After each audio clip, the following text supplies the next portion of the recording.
こんにちは、マリアです。実はこうやってブログを撮るのは今回が初めてです。普段は日本語のオンラインの先生をしています。世界中の生徒さんに日本語を教えたり、最近は日本語のポッドキャストも作ったりしています。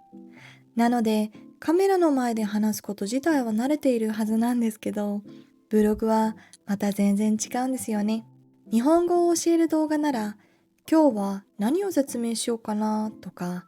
どうやったらわかりやすいかなと考えればいいんですけど、ブログって自分の日常を見せることになるので、こんな普通の日常誰か興味あるのかなとか、なんか恥ずかしいなとか、もっと上手になってから始めた方がいいかなとか、ずっと思っていて、実は昔からブログを見るのが大好きだったんです。朝のルーティンとか、カフェ巡りとか、旅行とか、特別なことじゃなくて、誰かの日常を一緒に過ごしているような動画を見るのが大好きで、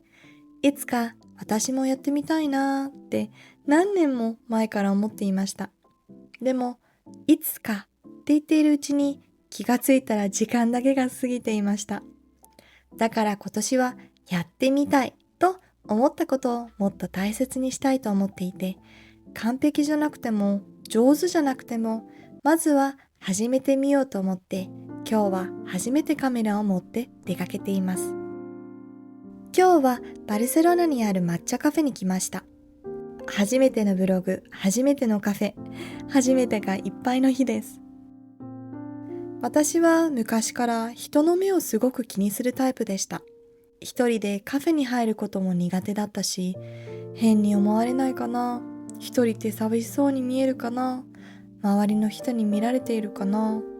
そんなことばかり考えてしまって、一人でどこかに行くことがあまりできませんでした。あと、これは私の性格なんですけど、昔からすごく優柔不断なんです。今日もメニューを見ながら、これも美味しそう。でもこっちも気になる。やっぱり抹茶のティラミスかなってずっと悩んでいました。本当に決めるのが苦手で、友達と一緒にいると、マリアまだ決まってないのってよく言われます。結局自分では決められなくて、店員さんにおすすめは何ですかって聞いてみました。こういう時、結局人に頼っちゃうんですよね。でもそれも旅の楽しみというか、自分では選ばなかったものに出会えるのも面白いなって思います。それに最近は全部正解を選ばなきゃって思わなくなりました。昔はもし違う方のケーキの方が美味しかったらどうしようとか、こっちを頼めばよかったって後悔したら嫌だなって考えすぎていたんですけど、今はどっちを選んでも美味しいし、また来ればいいかって思えるようになりました。そう考えると人生も少し似ているのかなって思います。完璧な選択を探すより、選んだものを楽しむ方が大事なのかもしれないですね。って言いながら、次来た時はまた10分くらいメニューの前で悩んでると思います。せっかく初めて来たお店だし、そのお店の人がおすすめするものを食べてみたいなって思って。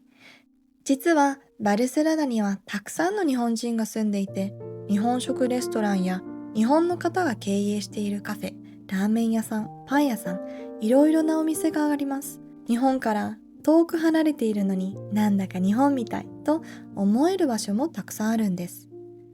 そういえば日本のお店だからといって必ずしも日本人の方が働いているとは限らないんですよね。なので私は基本的に外国にいるときは日本語では話さないようにしています。店員さん同士の会話から日本語が聞こえてきて、あれ今日本語聞こえた？日本人の方なんだって気づいて、そこから少し日本語でお話ししました。わ美味しそう。やっぱり抹茶って幸せですね。私は本当に抹茶が大好きなんです。抹茶ラテも抹茶アイスも抹茶のお菓子も大好き。疲れた日とか頑張った日とか、今日は抹茶飲みたいってなるくらい好きです。だから今日は初めてのブログの記念に自分への小さなご褒美として大好きな抹茶を飲みに来ました。もちろん今でも人の目を気にすることはあります。今日だってカメラを持って歩くのはちょっと恥ずかしかったです。でも、初めてだから下手でもいい。初めてだから緊張してもいい。少しずつ慣れていけばいいかなって。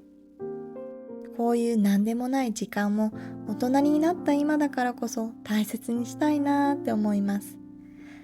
今年はもっといろんなことに挑戦したいです。新しい場所に行ったり、新しい趣味を始めたり、旅行したり、